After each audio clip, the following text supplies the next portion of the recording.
Le débat sur le travail le dimanche et aujourd'hui, nouvel épisode devant les tribunaux. Bricorama contre Force ouvrière. L'enseigne a écopé d'une grosse amende pour avoir ouvert ses magasins et ce malgré l'interdiction.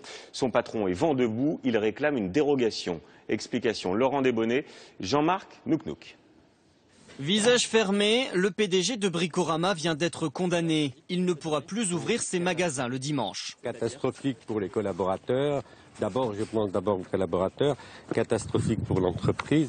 Depuis 9 mois, Jean-Claude Bourrelier bravait la loi en ouvrant 32 de ses magasins le dimanche en Île-de-France sans autorisation. Aujourd'hui, l'enseigne est condamnée à verser une amende de 18 millions d'euros et à respecter la fermeture dominicale.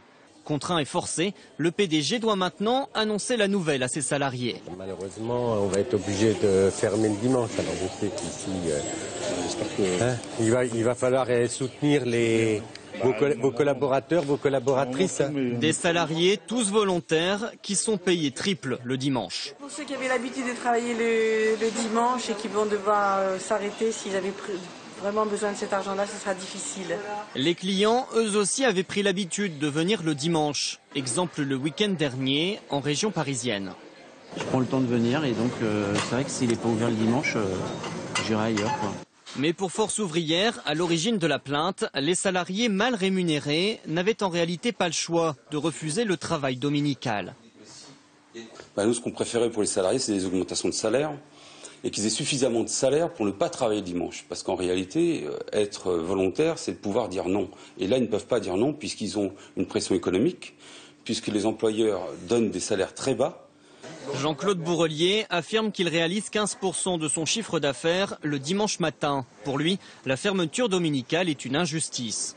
Les gros concurrents qui présentent 70% du marché seraient ouverts et nous fermer. C'est totalement injuste et insupportable. Car effectivement, d'autres enseignes de bricolage ouvrent le dimanche car elles ont obtenu des dérogations. Dernier espoir pour Jean-Claude Bourrelier, obtenir à son tour des autorisations préfectorales.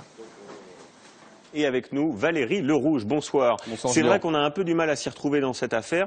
Quels sont les magasins aujourd'hui autorisés à ouvrir le dimanche? Il y a d'abord certains types de commerces, une quinzaine qui peuvent ouvrir tous les dimanches. C'est le cas, par exemple, des stations-service, des fleuristes ou, un peu plus étonnant, des magasins de meubles.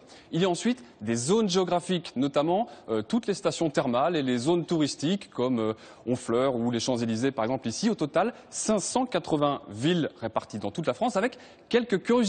Paris, par exemple, où les commerçants de la rue de Rivoli ou du Marais peuvent ouvrir le dimanche, mais pas ceux des grands boulevards à quelques centaines de mètres. C'est le préfet qui décide. Enfin, en 2009, le périmètre s'est encore élargi. C'était une volonté de Nicolas Sarkozy. La loi a autorisé le travail dominical dans quelques grosses zones commerciales, comme ici, à Plan de Campagne, près de Marseille. Il y a comme ça, au total, 35 puces. Ce sont les périmètres d'usage de consommation exceptionnelle qui se situent essentiellement autour de Marseille, en Île-de-France et à Roubaix. Alors j'imagine que ça fait du monde tout ça. Combien de personnes travaillent aujourd'hui le dimanche? 7 millions de salariés dans le privé et 1 200 000 personnes, c'est pas les radars, mais on parle des magasins. On va en parler après, Valérie. 1 200 000 personnes dans le public, donc au total 800 200 000 personnes, c'est un travailleur sur 3 qui officie le dimanche. Merci Valérie pour ces précisions.